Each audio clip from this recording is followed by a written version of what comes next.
Saint-Pétersbourg, 1864. Un livre paraît qui va bouleverser la littérature à jamais.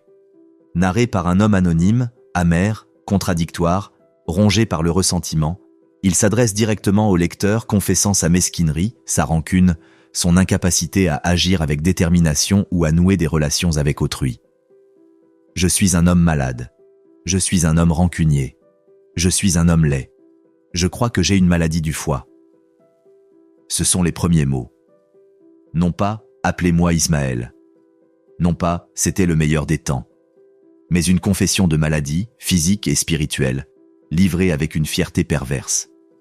Le narrateur a 40 ans, c'est un fonctionnaire retraité, qui vit seul dans un sous-sol à Saint-Pétersbourg. Il n'a rien et personne. Et il va nous expliquer précisément pourquoi. Pendant les 100 pages suivantes, il ne cesse de parler.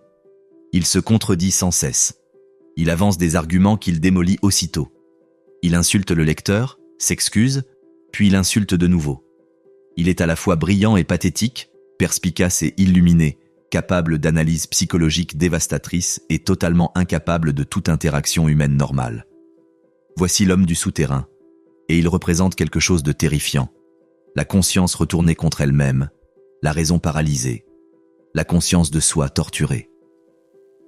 Il est le résultat de toute réflexion excessive, de toute émotion trop intense, de toute perspicacité face aux mensonges rassurants de la société, sans pouvoir trouver d'alternative plus satisfaisante. L'auteur de ces lignes est Fyodor Dostoïevski. Il a 43 ans. Sa première femme est mourante. Saint-Pétersbourg, 1864. Un livre paraît qui va bouleverser la littérature à jamais. Narré par un homme anonyme, amer, contradictoire, rongé par le ressentiment, il s'adresse directement au lecteur confessant sa mesquinerie, sa rancune, son incapacité à agir avec détermination ou à nouer des relations avec autrui. Je suis un homme malade. Je suis un homme rancunier. Je suis un homme laid. Je crois que j'ai une maladie du foie. Ce sont les premiers mots. Non pas « appelez-moi Ismaël ». Non pas « c'était le meilleur des temps ». Mais une confession de maladie, physique et spirituelle, livrée avec une fierté perverse. Le narrateur a 40 ans, c'est un fonctionnaire retraité, qui vit seul dans un sous-sol à Saint-Pétersbourg. Il n'a rien et personne. Et il va nous expliquer précisément pourquoi. Pendant les 100 pages suivantes, il ne cesse de parler. Il se contredit sans cesse. Il avance des arguments qu'il démolit aussitôt. Il insulte le lecteur, s'excuse, puis il insulte de nouveau. Il est à la fois brillant et pathétique, perspicace et illuminé, capable d'analyse psychologique dévastatrice et totalement incapable de toute interaction humaine normale. Voici l'homme du souterrain, et il représente quelque chose de terrifiant. La conscience retournée contre elle-même, la raison paralysée, la conscience de soi torturée. Il est le résultat de toute réflexion excessive, de toute émotion trop intense, de toute perspicacité face aux mensonges rassurants de la société, sans pouvoir trouver d'alternative plus satisfaisante. L'auteur de ces lignes est Fyodor Dostoïevski. Il a 43 ans. Sa première femme est mourante. Son frère bien-aimé vient de mourir. Sa revue est au bord de la faillite. Il est criblé de dettes. Et il est sur le point de créer l'un des personnages les plus troublants psychologiquement de toute la littérature. Note from Underground n'est pas un roman au sens conventionnel du terme. C'est une confession, un monologue intérieur, un essai philosophique déguisé en fiction. L'homme du souterrain ne vit pas d'aventure. Il a des pensées interminables, circulaires et autodestructrices qui ne mènent nulle part, si ce n'est un isolement toujours plus profond. Ce livre est d'une claustrophobie insoutenable. On est prisonnier d'un esprit qui ne cesse de s'analyser, qui transforme chaque pensée en une nouvelle strate de conscience autoréflexive, jusqu'à ce que plus rien ne soit direct ni simple. L'homme du souterrain ne peut éternuer sans se demander ce que signifie son éternuement, s'il éternue pour prouver quelque chose, si cet éternuement est authentique ou simulé. Dostoïevski a écrit ce livre en réaction au rationalisme optimiste de son époque, aux penseurs qui croyaient que les humains sont des êtres rationnels qui choisiront naturellement ce qui est bon pour eux s'ils comprennent leurs véritables intérêts. L'homme du sous-sol démolit complètement cette idée. Les humains ne sont pas rationnels. Ils ne veulent pas ce qui est bon pour eux. Ils veulent souffrir. Ils s'autodétruisent. Ils choisissent la destruction plutôt que le bonheur car, au moins, la destruction leur donne l'illusion d'un choix. Voici l'avertissement de Dostoïevski. La conscience sans foi mène à la paralysie. La raison sans morale mène au nihilisme. La conscience de soi sans amour mène à la clandestinité, à une existence souterraine où l'on hait tout le monde, y compris soi-même, où l'on est trop intelligent pour être heureux et trop faible pour changer quoi que ce soit. L'homme souterrain, c'est l'avenir. C'est ce que devient la conscience moderne lorsque les valeurs traditionnelles s'effondrent sans qu'aucun ne les remplace. C'est celui qui a tout vu et n'a rien trouvé de digne d'espoir. C'est nous, à vrai dire. Cette voix dans notre tête à 3 heures du matin, qui remet en question chaque choix, qui perce à jour chaque faux semblant, incapable de simplement exister. Acte 1. Le souterrain. Le malade parle. L'homme du souterrain se présente avec une fierté perverse. Malade, haineux, repoussant, il refuse pourtant tout traitement pour sa maladie du foie par pure provocation. Non pas que le traitement soit inefficace, mais précisément parce qu'il le serait. Il veut se faire du mal. C'est la seule chose qu'il puisse contrôler. Cette introduction nous apprend tout ce qu'il faut savoir. Il ne s'agit pas de quelqu'un qui cherche la sympathie ou la compréhension. Il s'agit de quelqu'un qui a érigé la rancune en philosophie, qui a fait de sa propre souffrance une arme, qui trouve un sens à une autodestruction absurde. « Vous croyez en un palais de cristal indestructible ?» dit-il au lecteur. « Mais je préfère autre chose. Je préfère un poulailler en planche. » Pourquoi ? Parce qu'on peut se moquer d'un poulailler. On ne peut se moquer de la perfection. On ne peut se rebeller contre ce qui est irrémédiable. Voici son intuition fondamentale. Les humains ont besoin de se rebeller. Non pas rationnellement, ni pour de bonnes raisons, mais simplement pour affirmer leur existence en tant qu'individus et non comme rouage d'un système parfait. La rébellion est identité. La rancune est liberté. L'autodestruction est le dernier refuge de la liberté d'agir.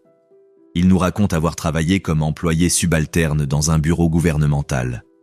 Il était désagréable avec tous ceux qui venaient lui demander de l'aide, prenait plaisir à faire attendre les gens, à refuser arbitrairement leurs demandes, à abuser du peu de pouvoir que lui conférait sa position. Non pas parce qu'il croyait au règlement qu'il appliquait, mais parce que la cruauté était pour lui le seul moyen de ressentir quelque chose. J'ai menti quand j'ai dit que j'étais un fonctionnaire corrompu. J'ai menti par pure méchanceté, admet-il. Il n'était même pas doué pour la méchanceté. Il planifiait des cruautés, mais les exécutait sans conviction. Il était impoli avec les visiteurs, mais en éprouvait ensuite de la honte. Il était incapable de s'engager pleinement, même par pure méchanceté. Il détestait ses collègues, et il le détestait. Il n'avait pas d'amis. Chaque soir, il rentrait dans son appartement en sous-sol, où il se réfugiait dans ses livres et ses rêveries, élaborant des scénarios imaginaires où il était héroïque, puissant et aimé. Ses rêveries étaient plus réelles que sa vie elle-même. La réalité, c'était ce qu'il subissait entre deux rêveries. Voilà son existence depuis 20 ans. Aucune évolution, aucun changement, aucun espoir d'amélioration. Juste des pensées circulaires sans fin, du ressentiment qui s'accumule, une conscience qui se dévore elle-même comme un serpent qui se mord la queue. Maintenant qu'il est à la retraite, il vit d'un petit héritage d'un parent éloigné qu'il n'a jamais apprécié. Il a encore moins de raisons d'interagir avec le monde. Il peut rester dans sa cave, à réfléchir, à se souvenir, à analyser chaque humiliation, à nourrir chaque rancune, à ressasser chaque échec. Il est libéré de toute obligation. Et cette liberté l'a rendu plus malheureux que jamais. Il s'adresse directement au lecteur, sur un ton moqueur. Nous le jugeons sans doute, nous croyant supérieurs, persuadés de ne jamais tomber aussi bas. Mais il insiste, nous nous mentons à nous-mêmes. Au fond, nous sommes tous pareils. Nous le cachons simplement mieux. Nous suivons les conventions sociales non par conviction, mais par lâcheté, par peur d'admettre notre véritable nature. Cette adresse directe crée une intimité troublante. L'homme du souterrain s'adresse à vous précisément, personnellement, sur un ton accusateur. Il met à nu vos faux semblants, vos hypocrisies, vos ressentiments secrets. Il vous perce à jour car il se perce à jour lui-même. Et il vous hait de prétendre être meilleur que vous ne l'êtes. Cette confession est épuisante. Il se contredit au sein même de ses phrases. Il prétend croire quelque chose, puis le nie aussitôt. Il insulte le lecteur, puis s'excuse, puis affirme que ses excuses étaient elles-mêmes hypocrites. Il n'y a aucun argument solide, aucune position qu'il maintient suffisamment longtemps pour qu'on puisse la réfuter. L'attaque contre la raison. L'homme du souterrain s'attaque principalement au rationalisme optimiste en vogue dans la Russie des années 1860. Des penseurs comme Nikolaï Tchernychevski, affirmait que les êtres humains sont des êtres rationnels, agissant selon un intérêt personnel éclairé. Si les individus comprenaient ce qui leur était véritablement bénéfique, ils feraient les bons choix. L'ignorance engendre la souffrance. L'éducation et la raison apportent des solutions. Construisez un système social adéquat et la nature humaine se perfectionnera d'elle-même. L'homme du souterrain réfute cette idée par une simple observation. Les humains ne veulent pas ce qui est bon pour eux. Il suffit de regarder l'histoire. Il suffit de regarder autour de soi. Les gens agissent constamment contre leurs propres intérêts. Ils fument en sachant que cela nuit à leur santé. Ils boivent en sachant que cela détruit des vies. Ils provoquent des conflits qu'ils sont voués à perdre. Ils s'engagent dans des relations qui leur feront du mal. Ils sabotent leur propre réussite. Pourquoi ? Non par ignorance, mais par désir. Ils veulent désirer. Ils désirent l'acte de désirer plus que n'importe quel objet précis. Offrez-leur le paradis, et ils le détruiront par ennui, juste pour s'occuper. Il prend l'exemple du palais de cristal, une référence au roman utopique de Tchernychevski. Que faire ? Les rationalistes imaginent une société parfaite, transparente comme du cristal, organisée pour un bonheur et une efficacité optimaux. Les besoins de chacun sont satisfaits. Tout conflit est éliminé. Une harmonie rationnelle parfaite. L'homme du souterrain soutient que ce serait l'enfer. Les humains ne recherchent pas le bonheur parfait. Ils aspirent à la lutte, à la souffrance, au chaos, à la possibilité de faire de mauvais choix. Ils ont besoin d'affirmer leur volonté, même si cela implique de choisir la souffrance plutôt que le bonheur. Supprimer cette liberté, c'est supprimer ce qui les définit en tant qu'êtres humains. L'homme est une créature frivole et incongrue, et peut-être, à l'instar d'un joueur d'échecs, aime-t-il le déroulement du jeu, non sa fin, écrit-il. En réalité, nous ne cherchons pas à résoudre nos problèmes, nous voulons les affronter. Nous voulons des obstacles à surmonter, nous voulons une résistance contre laquelle lutter. Les rationalistes estiment que les humains calculent l'avantage comme ils résolvent des problèmes mathématiques. 2 + 2 font 4. Si le bonheur se résume à la richesse plus la santé plus la sécurité, alors il faut rechercher ces choses. Logique simple. Conclusions évidentes. Mais les humains choisissent délibérément ce qui leur fait du mal pour prouver qu'ils ne sont pas des machines. Ils rejettent le calcul pour démontrer qu'ils existent en tant qu'individus et non en tant que composants d'un système rationnel. La liberté signifie la capacité de choisir de manière irrationnelle, d'agir contre ses propres intérêts, de souffrir sans raison si on le souhaite. Il prend l'exemple d'un mal de dents. Si les humains étaient purement rationnels, ils accepteraient la douleur avec stoïcisme ou chercheraient immédiatement un médecin. Au lieu de cela, ils gémissent, se plaignent, simulent leur souffrance pour les autres et cherchent un sens à l'absurde. « Pourquoi gémit-il » demande l'homme du souterrain. Pas par méchanceté, certainement.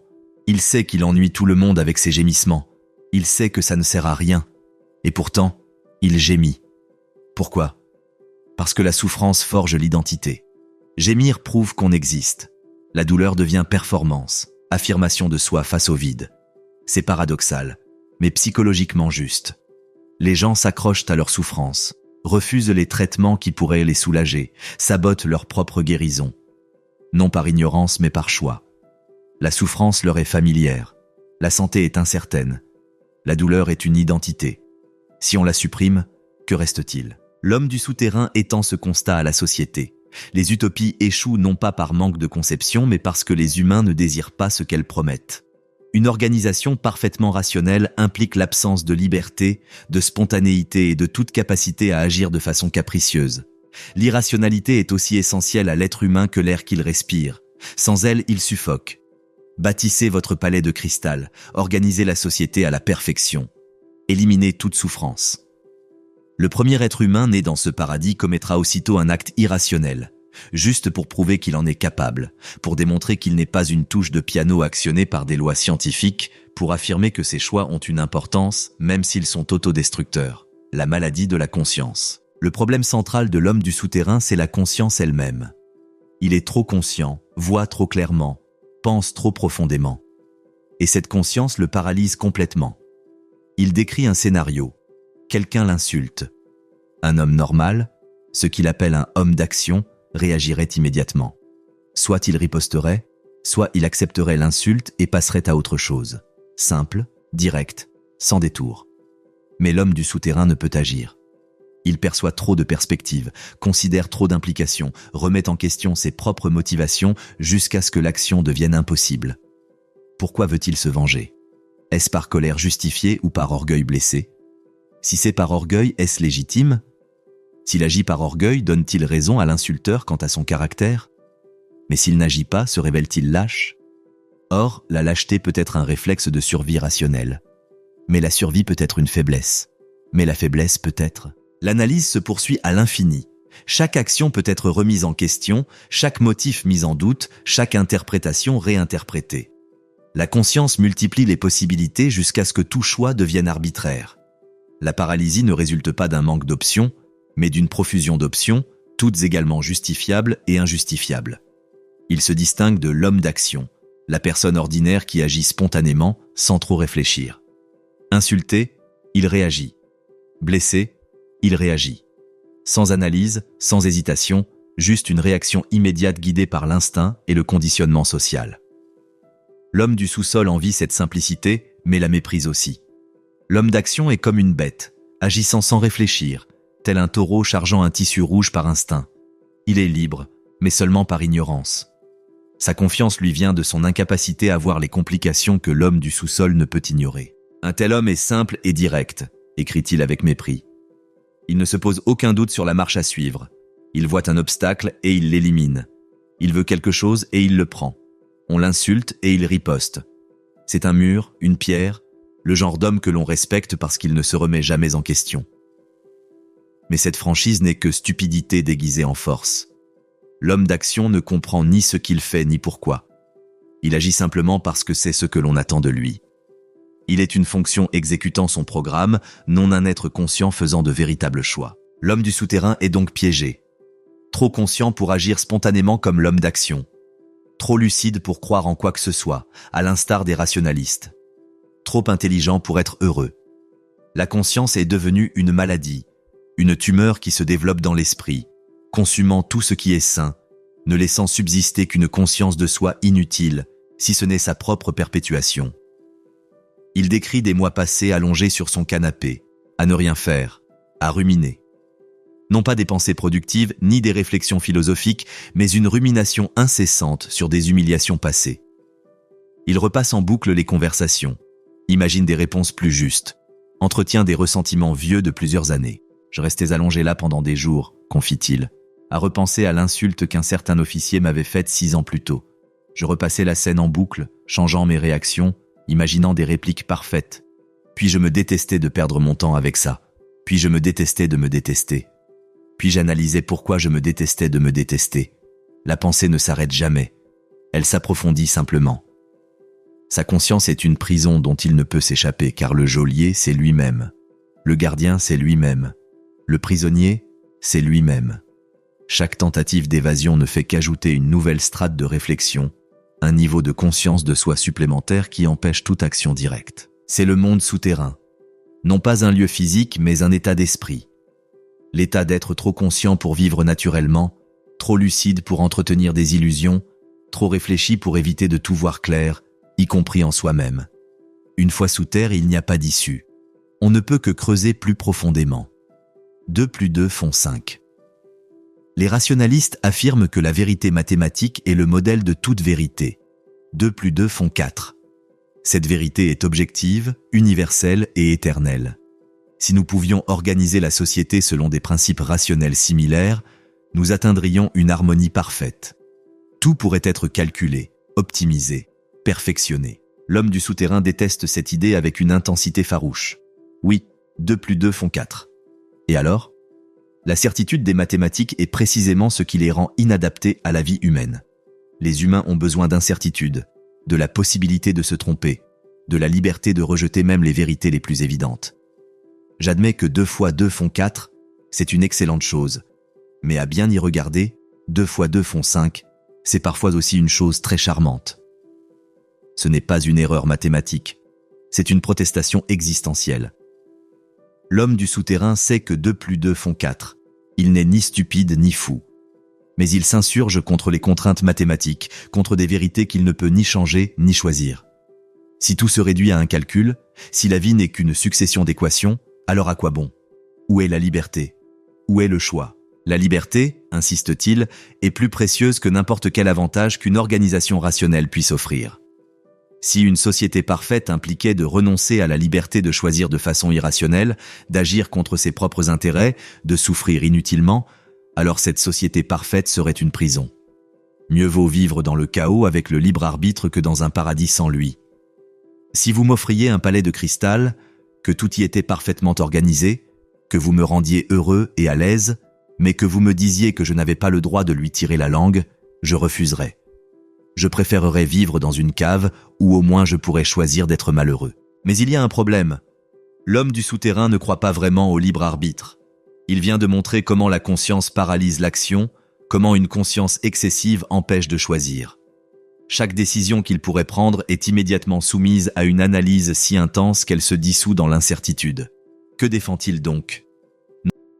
Non pas la liberté réelle, mais l'illusion de la liberté. La croyance que ses choix ont une importance même lorsqu'il est manifeste qu'ils n'en ont aucune. L'apparence d'une capacité d'agir même lorsqu'il est complètement paralysé. Voici le paradoxe central.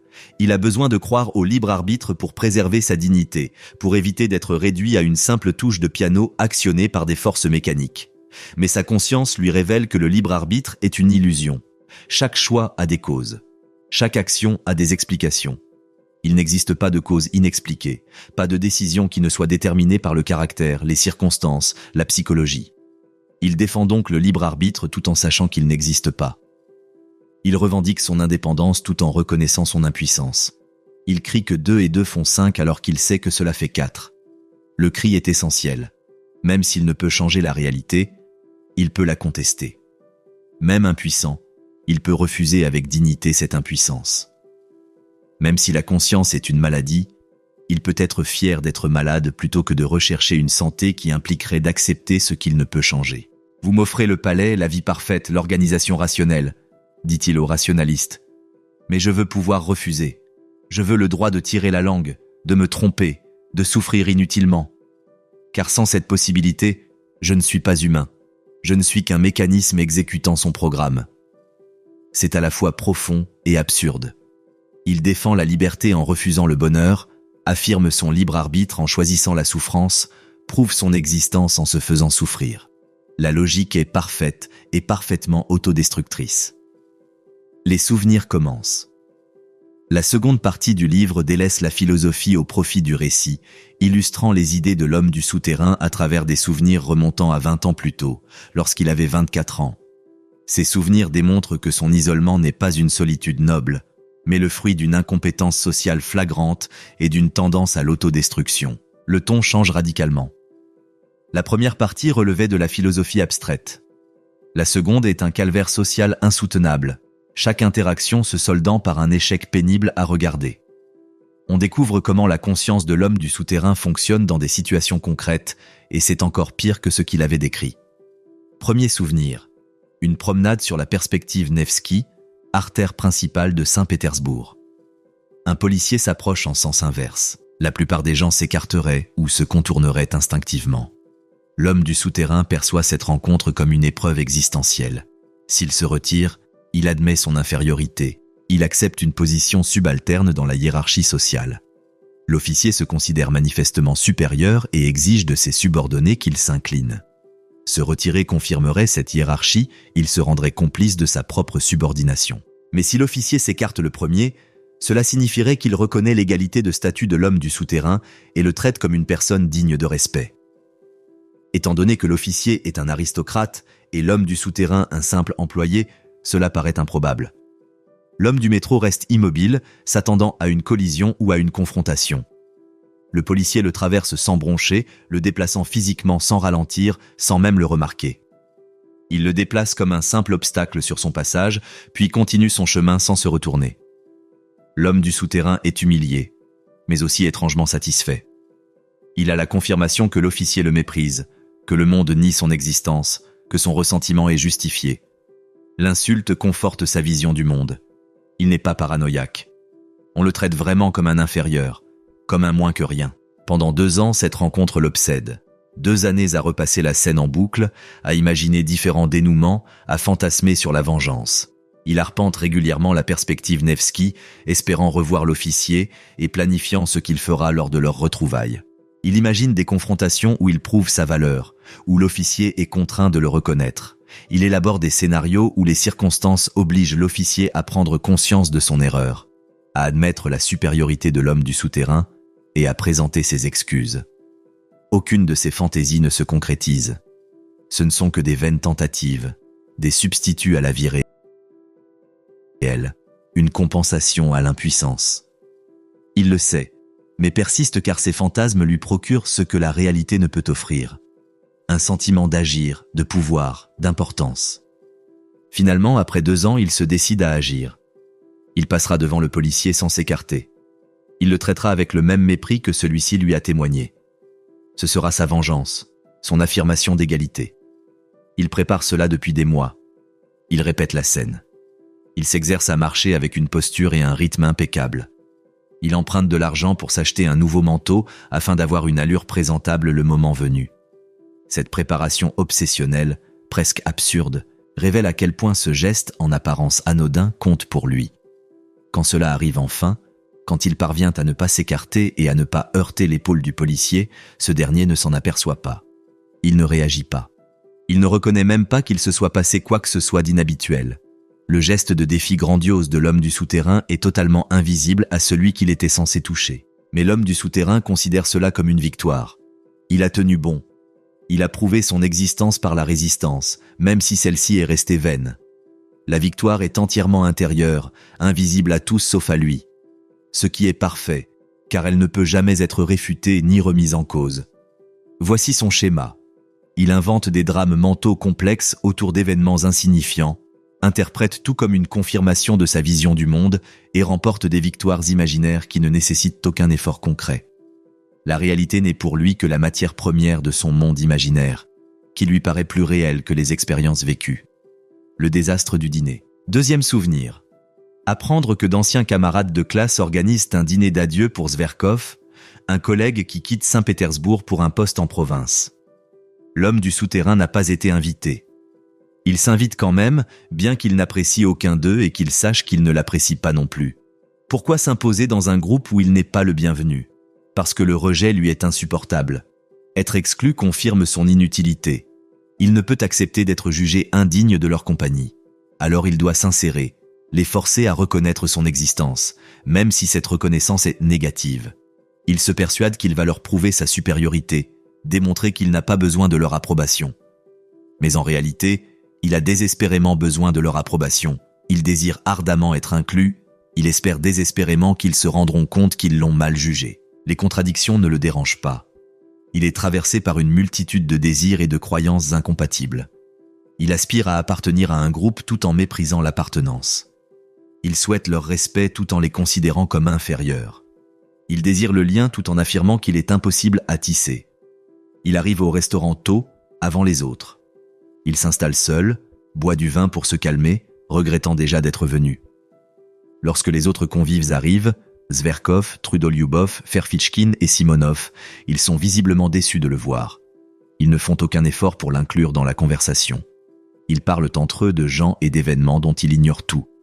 Il reste silencieux, nourrissant du ressentiment, et lance parfois des remarques maladroites qui étouffent la conversation au lieu de l'enrichir. Il a intensément conscience d'être observé, de ses vêtements plus miteux que les leurs, de sa maladresse sociale visible et jugée.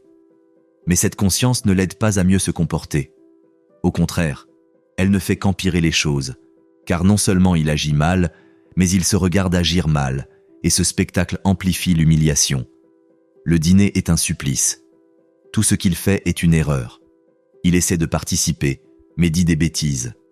Ses tentatives d'esprit tombent à plat. Ses efforts pour égaler leur sophistication paraissent forcés.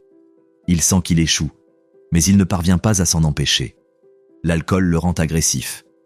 Il se met à argumenter, à proférer des provocations, à offenser délibérément les gens. Non pas parce qu'il croit ce qu'il dit, mais parce qu'offenser vaut mieux qu'être ignoré. L'attention négative reste de l'attention. Être haï vaut mieux que de ne pas être entendu. Il l'exclut de plus en plus de la conversation, lui tournant le dos, créant une distance physique. Il reste assis là, ivre, humilié, furieux, incapable de partir car partir reviendrait à admettre sa défaite. La soirée se transforme en épreuve d'endurance, pour voir combien d'humiliations il peut supporter avant de craquer. À un moment donné, il se lève d'un bond et annonce qu'il s'en va, qu'il est insulté, qu'il exige réparation. Il l'ignore. Il se rassoit. L'humiliation d'être ignoré est pire que celle de rester. C'est du masochisme déguisé en orgueil. Il s'inflige des souffrances tout en prétendant affirmer sa dignité. Il choisit l'humiliation tout en affirmant y résister.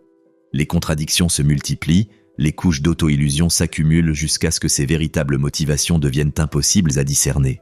La rencontre avec Lisa. Après un dîner désastreux, ivre et humilié, l'homme du souterrain se rend dans un bordel. Ce n'était pas prévu. Il suit les autres à leur sortie du restaurant, espérant poursuivre la confrontation et obtenir une issue. Il l'ignore. Il finit par se retrouver au bordel où ils sont allés. Il finit par rencontrer une jeune prostituée nommée Lisa. Elle a 20 ans, est relativement nouvelle dans le métier et conserve une certaine douceur malgré son activité. La transaction se déroule d'abord de façon classique, mécanique et impersonnelle. Mais ensuite, au lieu de partir, l'homme du souterrain lui parle. Il est encore ivre, encore vexé par l'humiliation du dîner et a toujours besoin d'humilier quelqu'un d'autre pour retrouver son équilibre psychologique. Il lui décrit l'horreur de son métier, brosse un tableau saisissant de sa vieillesse, de son abandon une fois qu'elle ne sera plus jeune et belle, de sa mort malade et méprisée. Il décrit en détail ses funérailles, terre gelée, cercueil bon marché, personne pour la pleurer, oubliée en quelques semaines. « Sais-tu où tu seras dans 5 ans ?» demande-t-il avec une cruelle précision. « Dans une cave, rongé par la maladie, alcoolique, battu par ton souteneur, dégradé au point d'être méconnaissable. Et dans 10 ans, mort, enterré dans une fosse commune. Personne ne se souviendra de ton nom. » Pourquoi agit-il ainsi? Non par compassion, mais par pure méchanceté. Il a été humilié et a besoin d'humilier quelqu'un d'autre. Lisa est une victime idéale, impuissante face à ses attaques verbales, contrainte par son métier de supporter sa présence. Mais un événement inattendu se produit. Ses descriptions d'une vie de famille normale, d'amour, d'enfants et d'appartenance le touchent aussi profondément qu'elle. Il commence à croire à ses propres paroles, à s'imaginer pouvoir la sauver, être le héros qui la délivre de la déchéance. Il lui donne son adresse, l'invite à venir le voir si elle veut échapper à sa vie. Il se crée un univers imaginaire où il la sauve, où il compte, où il n'est plus le commis humilié mais le noble sauveur. Puis il le regrette aussitôt. Le fantasme était parfait tant qu'il n'était qu'un fantasme. La réalité sera décevante. Elle viendra, elle verra comment il vit réellement. Elle se rendra compte qu'il n'est pas un héros, mais un homme pitoyable de plus qui utilise des prostituées tout en condamnant la prostitution. Pendant des jours, il oscille entre l'espoir de sa venue et la crainte qu'elle ne vienne. L'attente est un supplice exquis. Sa conscience multiplie les possibilités, examine chaque scénario, se prépare à des catastrophes qui ne se produiront peut-être jamais. Il imagine son arrivée dans les moindres détails. Elle frappera à sa porte. Il l'ouvrira, imperturbable, le mentor sage prêt à la guider vers une vie meilleure. Elle lui sera reconnaissante, touchée par sa bienveillance, transformée par son intervention. Ou bien, elle frappera, il sera décoiffé, elle percera immédiatement son mensonge à jour et se moquera de lui. Ou encore, elle ne viendra pas du tout, prouvant ainsi que même les prostituées le repoussent. Chaque possibilité est décrite avec une précision insoutenable. L'humiliation finale. Lorsque Lisa arrive enfin, après plusieurs jours, l'homme du souterrain est en pleine dispute humiliante avec son serviteur Apollon au sujet de son salaire. Apollon est maussade et irrespectueux et traite l'homme du souterrain avec un mépris à peine dissimulé. L'homme du souterrain crie, supplie, tentant d'affirmer une autorité qu'il n'a pas. Lisa le voit mesquin, faible et pitoyable. Son humiliation est totale. Elle le voit tel qu'il est, non pas le noble sauveur de son fantasme, mais un homme brisé vivant dans une cave sordide, incapable d'exiger le respect de son propre serviteur. Il réagit avec rage. Il l'attaque verbalement, lui disant qu'il ne faisait que jouer un rôle au bordel, qu'il est indifférent à sa souffrance et qu'elle a été naïve de croire le contraire. Il anéantit délibérément l'espoir qu'il avait fait naître. « Tu croyais que je tenais à toi ?» dit-il avec un mépris féroce. « Je m'amusais tout simplement. Tu ne représentes rien pour moi. Tu n'es qu'une prostituée. Je testais si tu étais assez stupide pour tomber dans mon piège. Bravo, tu as réussi le test. » Il la voit se décomposer, voit l'espoir s'évanouir, la voit comprendre qu'elle a été manipulée. Et il se hait de faire ça, mais il ne peut s'arrêter. La cruauté coule de lui comme le pus d'une plaie. Puis il lui donne de l'argent, transformant sa visite en une simple transaction et empêchant toute véritable connexion. Il réduit ce qui aurait pu être significatif à ce qui est familier et rassurant. Un échange commercial, sans émotion, sans vulnérabilité, sans risque de contact authentique. Elle regarde l'argent comme s'il était du poison. Elle était venue chercher du lien, le salut qu'il avait promis, croire qu'une échappatoire à sa vie était possible. Il lui dit que tout n'était que mise en scène, que mensonge, que manipulation. Elle laisse l'argent sur la table et s'enfuit de son appartement. Ce geste le bouleverse. Elle a refusé qu'il réduise leur rencontre à une simple transaction. Par son refus, elle a affirmé sa dignité. Elle s'est montrée supérieure à lui, plus capable de sentiments authentiques, plus humaine malgré sa profession. Il tente de la rattraper, mais en vain. De retour chez lui, il découvre l'argent qu'elle a laissé. Le rejet est total. Elle a percé son jeu, elle a vu clair dans son jeu et a préféré abandonner même l'argent plutôt que d'être souillée par une relation qui se poursuive. Ce devrait être un moment de transformation. Il devrait en tirer des leçons, reconnaître sa cruauté et changer de comportement. Au lieu de cela, il rationalise tout. Elle ne comprenait pas ce qu'il faisait, se dit-il. En réalité, il l'aidait en brisant ses illusions. L'espoir est cruel quand il est illusoire. Il lui a rendu service en étant honnête avec elle. Seule la douleur est une véritable leçon. Elle finira par le remercier. Ses justifications sont transparentes, manifestement fausses même à ses propres yeux. Mais il s'y accroche malgré tout, car l'alternative, admettre qu'il a détruit le seul lien humain authentique qu'il ait connu depuis des années, lui est insupportable. Le retour souterrain. Il ne reverra jamais Lisa. Il ne cherchera pas à la retrouver. Il retournera à sa cave, à ses livres et à ses rêveries, à cet isolement qui est à la fois prison et refuge. Le livre se termine sans résolution. L'homme du souterrain n'a rien appris. Il n'a pas changé. Il est toujours dans sa cave, toujours à ruminer, toujours à souffrir, toujours incapable d'accepter sa vie telle qu'elle est ou de se transformer pour vivre autrement. Il s'adresse une dernière fois au lecteur, reconnaissant que nous nous lassons de lui, que nous espérions un héros ou au moins quelqu'un qui apprenne de ses erreurs. Mais il insiste. La vie ne fonctionne pas ainsi. Vous attendez que je dise que j'ai changé, que j'ai appris quelque chose, que je suis devenu meilleur, dit-il d'un ton moqueur. Mais ça n'arrive pas. La plupart des gens ne se transforment pas. Ils restent simplement ce qu'ils sont, prisonniers de leur caractère, de leur conscience, du poids de leurs choix accumulés. Il prétend qu'au moins, il est honnête. Nous vivons tous dans des mondes souterrains, plus ou moins troubles, mais nous faisons semblant du contraire. Nous entretenons des illusions de progrès, d'épanouissement, de sens. Lui, il a abandonné les apparences. Il admet vivre mal et refuse de changer, car changer exigerait de croire en quelque chose, et croire est impossible une fois qu'on a tout vu clair dans son jeu. Je n'ai poussé à l'extrême que ce que vous n'osez même pas faire à moitié, nous dit-il. Vous vous croyez différent de moi, meilleur que moi. Mais la seule différence, c'est la lâcheté. Vous avez simplement plus peur de regarder en face ce que vous êtes. L'homme du souterrain revendique sa supériorité par son honnêteté quant à sa misère. Tous les autres mentent en prétendant être fonctionnels, prospères et heureux.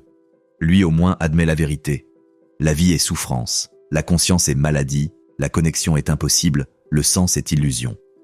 Mais est-ce de la sincérité ou une nouvelle forme d'auto-illusion? Affronte-t-il courageusement la réalité ou la fuit-il en la qualifiant d'inaffrontable? Le livre ne répond pas. Il s'achève brusquement, le laissant dans l'ombre, nous laissant avec des questions sans réponse. Acte 2. L'analyse. La psychologie de la rancune. Ce qui rend l'homme du souterrain si troublant, c'est qu'il n'est pas fou. Il n'est ni psychotique ni délirant. Il perçoit la réalité avec lucidité, peut-être même trop. Son analyse est souvent juste. Ses intuitions sont sincères. Il est simplement complètement dysfonctionnel. Il incarne le danger d'une conscience sans but, d'une intelligence sans direction, d'une analyse sans synthèse. Il peut démolir n'importe quel système de croyance, exposer n'importe quelle hypocrisie, démasquer n'importe quel prétexte. Mais il est incapable de construire quoi que ce soit, de s'engager envers quoi que ce soit, de croire en quoi que ce soit suffisamment longtemps pour agir en conséquence. C'est la mise en garde de Dostoïevski contre le rationalisme poussé à l'extrême. Si l'on remet tout en question, si l'on soumet chaque croyance à une analyse sceptique, si l'on n'accepte jamais rien par foi, par instinct ou par convention sociale, on finit par être paralysé. La conscience devient sa propre prison.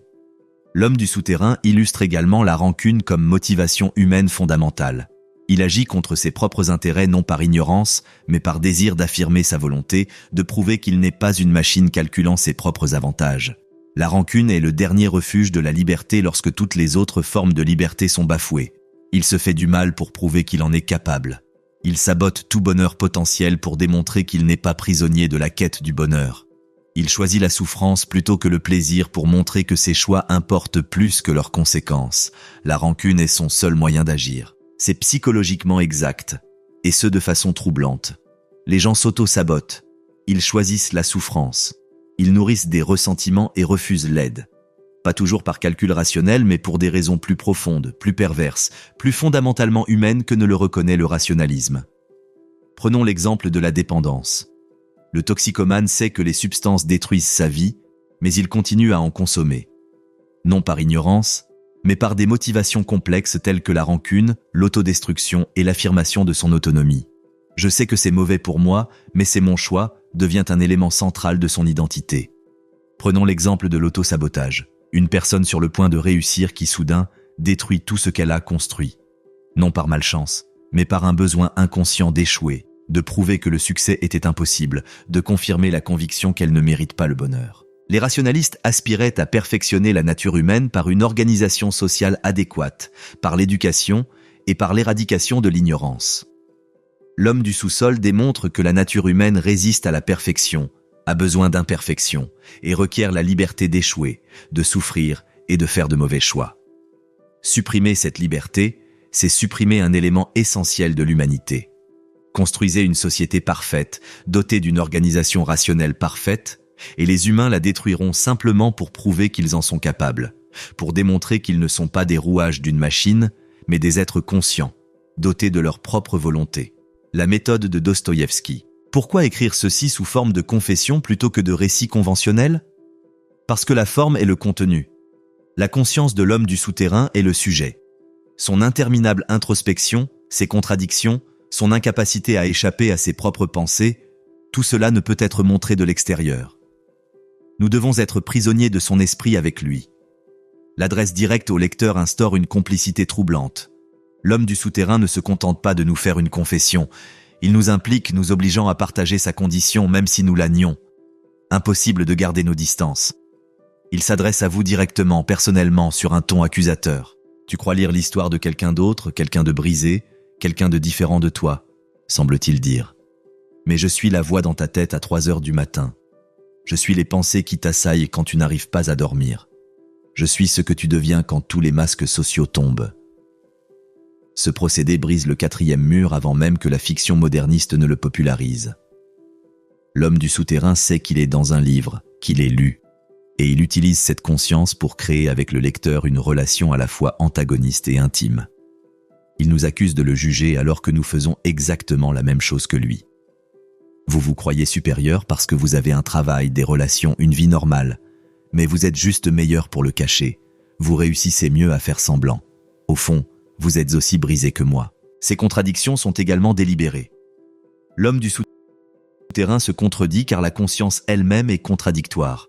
Nous sommes multiples. Nous croyons à des choses incompatibles. Nous désirons des résultats opposés. Le présenter comme cohérent reviendrait à falsifier la réalité de la conscience. Dostoïevski s'attaque également aux conventions du roman. Les romans mettent généralement en scène des héros qui évoluent, des intrigues qui se résolvent et des significations qui émergent. L'homme du souterrain refuse tout cela. C'est un anti-héros qui n'évolue pas, dans une absence d'intrigue qui ne se résout pas, incarnant une absence de signification qui ne peut être synthétisée en leçon morale. C'est une œuvre radicale pour 1864. Dostoïevski crée en réalité une fiction moderniste des décennies avant l'avènement du modernisme, démontrant que le réalisme psychologique exige de rompre avec les structures narratives conventionnelles. La forme fragmentée reflète la conscience fragmentée qu'elle dépeint. Le livre fait également preuve d'une grande ingéniosité structurelle dans sa division. La première partie relève de la philosophie abstraite. L'homme du souterrain y expose ses idées sur la raison, le libre arbitre et la conscience. La seconde partie, consacrée à la mémoire concrète, illustre ses idées à travers des événements précis. Nombreux sont les lecteurs qui préfèrent l'une ou l'autre partie. Les philosophes apprécient la première pour ses idées, tandis que les critiques littéraires privilégient la seconde pour sa précision psychologique. Pourtant, elles sont indissociables. La première partie sans la seconde ne serait qu'une théorie abstraite, et la seconde sans la première, un comportement inexpliqué. Ensemble, elles révèlent la conscience et ses conséquences, la théorie et la pratique, nos pensées et nos actions. La vision prophétique Dostoïevski a écrit « Note d'un souterrain en 1864, avant Nietzsche, avant Freud, avant l'existentialisme, avant le modernisme. » Pourtant, ce livre anticipe tous ces mouvements et saisit la conscience qui allait définir le siècle suivant et les suivants. L'homme du souterrain est proto-nietzschéenne à plusieurs égards. Il perçoit, au-delà de la morale, la volonté de puissance qui la sous-tend, reconnaît que les valeurs sont créées plutôt que découvertes, et comprend qu'il n'existe pas de vérité objective. Mais contrairement au surhomme de Nietzsche, créateur de valeurs nouvelles, l'homme du souterrain en est dépourvu. Il ne peut que détruire, jamais construire. Il est précurseur de Freud en révélant le pouvoir des motivations inconscientes, le rôle du ressentiment et du refoulement, les mécanismes de défense que nous utilisons pour éviter la connaissance de soi. Sa rancune compense manifestement son impuissance. Sa cruauté masque sa vulnérabilité. Son isolement le protège du rejet. Là où Freud pensait que l'analyse pouvait libérer, l'homme du souterrain montre comment la prise de conscience peut au contraire paralyser. Savoir pourquoi on est dysfonctionnel n'entraîne pas automatiquement le changement. Parfois, la conscience du problème devient même partie intégrante du problème. Il est proto-existentialiste en ce qu'il confronte l'absurdité de l'existence, le poids de la liberté, l'impossibilité d'une action authentique dans un monde dépourvu de sens intrinsèque. Il reconnaît que nous sommes condamnés à être libres, pour reprendre l'expression plus tardive de Sartre. Mais là où les existentialistes comme Sartre croyaient que nous pouvions créer du sens par l'engagement, l'homme du souterrain est incapable de s'engager à quoi que ce soit. Plus important encore, il incarne la conscience moderne dans sa forme la plus pure et la plus extrême. Le moi divisé, en guerre contre lui-même, incapable d'agir spontanément car chaque action est observée et jugée par un public intérieur. Cette conscience de soi rend impossible toute émotion authentique, car on s'observe constamment, on analyse ses propres réactions, on remet en question sa propre authenticité. C'est de plus en plus notre condition. Les réseaux sociaux ont transformé chacun d'entre nous en une sorte d'homme du sous-sol, constamment en train de soigner son image, d'analyser comment on est perçu, incapable d'être simplement soi-même car nous sommes toujours en train de jouer un rôle. Le smartphone est un sous-sol, une cave d'où l'on observe la vie au lieu de la vivre. Chaque publication, chaque photo, chaque interaction est mise en scène pour un public imaginaire. Nous nous observons vivre, nous documentons nos expériences, nous analysons nos sentiments. Le fossé entre la vie et son observation, entre l'action et la conscience de l'action, est devenu la caractéristique déterminante de l'existence moderne. L'homme du sous-sol est également prophétique quant à l'extrémisme politique et au ressentiment. Il montre comment l'impuissance engendre la rancœur, comment ceux qui ne peuvent changer leur sort élaborent des philosophies qui glorifient leurs conditions. Les faibles revendiquent une supériorité morale précisément parce qu'ils sont faibles. L'incapacité d'agir devient une vertu. Nietzsche développera cette idée en un concept de ressentiment, cette morale d'esclave qui qualifie l'impuissance de bien et le pouvoir de mal. Mais Dostoïevski l'a révélé en premier, la démontrant concrètement à travers un personnage qui incarne le ressentiment si pleinement qu'il devient son identité même. Peut-on s'échapper du métro ? La question que soulève le livre sans y répondre, est-il possible d'échapper à la clandestinité ? Une fois que la conscience atteint ce niveau d'autoréflexion, ce degré de scepticisme, cette profondeur d'analyse, peut-elle revenir à un mode d'être plus simple ? Dans ses œuvres ultérieures, Dostoïevski répond par la foi. Plus précisément par le christianisme orthodoxe russe qui met l'accent sur la souffrance, l'humilité et la grâce. L'homme du souterrain est dépourvu de foi, et ce manque est son enfer. Il a besoin de croire en quelque chose qui dépasse la raison, quelque chose qu'on ne peut réfuter par l'analyse, quelque chose qui donne un sens que la raison ne peut fournir. Mais, Note d'un souterrain n'offre pas cette solution. L'homme du souterrain se termine là où il a commencé. Prisonnier de sa conscience, incapable de croire, refusant de feindre la foi par simple confort. Si la foi est la réponse, le livre n'indique pas comment y parvenir. Il ne fait que montrer le prix de son absence. Dans les derniers romans de Dostoïevski, les personnages comme Raskolnikov dans Crime et Châtiment et Alyosha dans Les Frères Karamazov trouvent la rédemption par la foi, par l'amour, par un lien avec quelque chose qui les dépasse. Mais l'homme du souterrain ne trouve rien. Peut-être n'y a-t-il pas d'échappatoire. Peut-être qu'une fois descendu dans les bas-fonds, une fois que l'on a percé à jour les illusions de la société et qu'on n'y a rien de solide, on est changé à jamais. On peut faire semblant de reprendre une vie normale, mais on sait qu'on fait semblant. Cette vérité ne peut rester dans l'ignorance. C'est la tragédie de la conscience. Elle ne progresse que dans un seul sens. On ne peut désapprendre ce qu'on a appris, oublier ce qu'on a vu, ni ignorer ce qu'on sait. L'état de l'homme du souterrain est irréversible. Il est allé trop loin pour faire marche arrière. À moins de trouver quelque chose qui transcende la raison et en quoi croire. Quelque chose qui résiste à l'analyse, qui s'approfondit au lieu de se dissoudre sous l'examen, qui offre un fondement que la conscience ne peut éroder. Pour Dostoïevski, ce quelque chose, c'est Dieu. Pour d'autres, ce pourrait être l'amour, la beauté, la justice, une valeur transcendante qui donne un sens à la vie au-delà de la simple survie.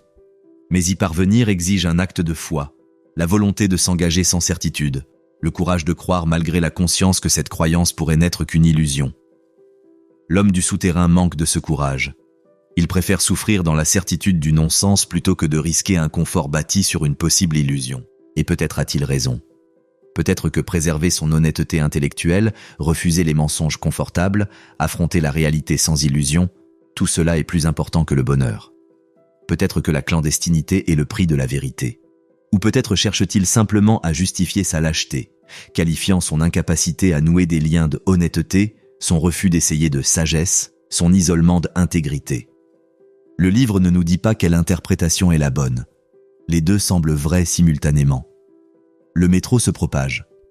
Les notes d'un souterrain ont influencé tous les grands écrivains russes qui leur ont succédé. Tolstoï l'a lu et y a répondu par sa propre version de la rédemption par la foi. Tchekhov l'a lu et a saisi cette même conscience paralysée dans ses pièces où les personnages parlent sans cesse sans agir. Toute la tradition littéraire russe se confronte aux questions de l'homme du souterrain, mais son influence s'étendait bien au-delà de la Russie. Les protagonistes de Kafka sont des hommes du sous-sol prisonniers de cauchemars bureaucratiques, incapables de comprendre les systèmes qui les contrôlent, paralysés par une conscience qui en voit trop. Le Meursault de Camus est un homme du sous-sol dépouillé même de la rancœur passionnée propre à cet homme, réduite à un détachement absolu. Le Roquentin de Sartre éprouve le malaise d'une conscience qui perce à jour les fictions rassurantes qui rendent la vie supportable. Cette voix est devenue la voix de la modernité, ironique, consciente d'elle-même, incapable de s'engager, méfiante envers toute certitude, sophistiquée jusqu'à la paralysie. Le XXe siècle est le siècle de l'homme du souterrain, de la conscience retournée contre elle-même à l'échelle de la civilisation. Tout intellectuel qui perçoit les conventions sociales mais ne trouve aucune alternative authentique est un homme du sous-sol. Toute personne qui analyse ses émotions jusqu'à ce qu'elles disparaissent est un homme du sous-sol. Tout cynique qui se moque des croyances tout en enviant secrètement les croyants est un homme du sous-sol. Nous vivons dans le monde prédit par l'homme du souterrain. La technologie nous a rendus plus conscients, plus attentifs, plus analytiques. Nous avons accès à plus d'informations, à plus de perspectives, à plus d'outils d'introspection que toute génération précédente. Cela nous a-t-il rendus plus heureux, plus libres, plus capables d'agir avec authenticité? Ou bien cela nous a-t-il poussés plus profondément sous terre, dans les sous-sols de la conscience où nous observons la vie à travers des écrans, analysons les expériences jusqu'à ce qu'elles perdent leur sens, construisons des identités tout en perdant le sens de qui nous sommes réellement? L'homme du souterrain nous parle depuis plus de 160 ans. Sa voix toujours aussi troublante, toujours aussi pertinente, toujours aussi alarmante sur ce que devient la conscience lorsqu'elle est détachée du sens, du but, du lien.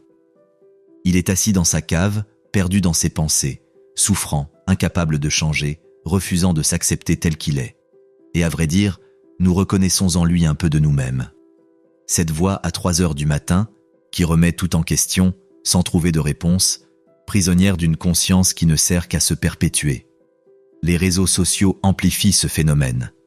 Nous sommes tous devenus des hommes du sous-sol, jouant la comédie devant un public invisible, analysant la façon dont nous sommes perçus, incapables de vivre quoi que ce soit sans le transformer immédiatement en contenu, en performance, en quelque chose d'observé plutôt que de vécu. Ce livre reste pénible à lire car il n'offre aucune échappatoire, aucune solution, aucune rédemption. L'homme du souterrain n'apprend ni n'évolue. Il demeure ce qu'il est, prisonnier de sa personnalité, de sa conscience, du poids accumulé de son être. Voici l'avertissement de Dostoïevski. La conscience sans foi mène à l'enfer. Non pas l'enfer de l'au-delà, mais l'enfer présent. Cette existence souterraine où l'on est trop conscient pour être heureux, trop intelligent pour croire, trop honnête pour entretenir des illusions rassurantes. Les rationalistes promettaient que la raison libérerait l'humanité, que la compréhension de soi nous affranchirait. Dostoïevski a démontré que la raison seule pouvait engendrer une nouvelle forme d'esclavage, la conscience devenant sa propre prison, la prise de conscience une maladie plutôt qu'un remède. Dostoïevski n'offre aucun réconfort facile. Le monde souterrain est bien réel. La conscience est souvent une maladie. La prise de conscience paralyse plus